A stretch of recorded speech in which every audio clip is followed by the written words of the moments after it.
Waliwo abatuuze abavudde mu mbeera ne balumba Wofiisi yakulira abakozi muyite Kao wa district ye Rakai n'amyuka RDC nga baagala okumanya ku nsimbi ezibagibwako nga bagenze okwetanira enkola ya gavumenti ey'okujja abantu mu bwavu ku miruka eya PDM.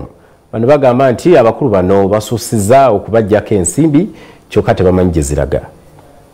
Abatuuze mu ggombolola y'e Kasankale Rakai balumbye Wofiisi yakulira abakozi ku district n'amyuka RDC Mafias Lutwama nga baagala babanyonyole ku nsimbi ezibagibwako nga bagenze okwetaba mu nteekateeka ya gavumenti eya Parish Development Model. Abatuuze nga bakulembeddwa mu ssente b'eggombolola y'e Kasankala Kalugaba Patrick, Kasibante Emmanuel n'abalala bagamba nti abatwala enteekateeka eno ku miruka basussizza okubaggyako ensimbi kino nga kyakubalemesa okugyenyigiramu. Abantu baffe baavuwadde nnyo kubanga parish chief ne gombola chief babajjako ssente nga bagenda kubaibwa ssente za parish Model. Mu mitwalo ebiri okujjuliza abantu forms n'okuzibaguza naye kati we twogera bali wakati wa 2 n'emitwalo 3. Basooka kutugamba mu 10% atalina 10% tagenda kufuna ssente za parish Model. Ate osooka kusasula ekyobunaku omala kujja ssente ku mbaata nojja ate ekyendunaku obwolumu tebakuwa.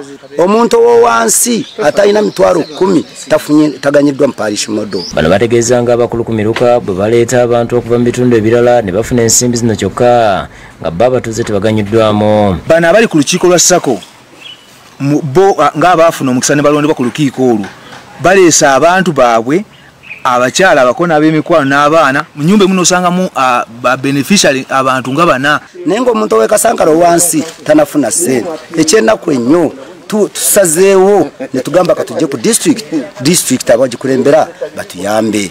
RDC Kao ne poliisi batuyambe ku bantu abo abantu badizibwa akasente kaabwe kubanga abantu bagenda kweyongera kubeera baavu.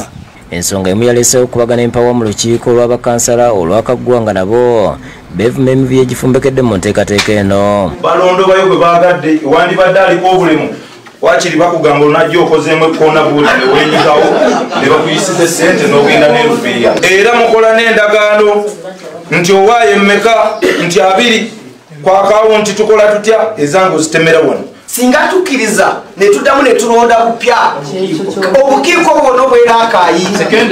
Okwogerako n'akulira enteekateeka za gavumenti ez'okwekulaakulanya Rakai nga mwe muli ne PDM Jackson Matovu agambye nti babadde batambudde bulungi kyokka n'afuna okwemulugunya okuva mu bitundu ebyenjawulo wabula nga batandise dda okulondoola ensonga eno. Ekisooka obuzi bwa misango era kikyamu. Tugenda kuddamu ku reviewinga tumanye n'obutuufu bw'ensonga zino eziripooting. Lutwama ategeeza nti buno bubbi wennyini naye n'ategeeza gavumenti bwe yamaze dda okuyisa ensimbi ezigenda okuyambako abali mu nteekateeka eno. Kubanga oli badde beekwasa nti nno bo abakulira PDM ku maparishi tebafuna kasente kati babateddewo emitwalo 55 mu bajeti bajja kubanga bazifuna baleke okuwankawanka kati anakiddamu ng'ate emitwalo 55 zifulumye oyo tugenda mukwata. Bonekiza yakusekedde gule ino.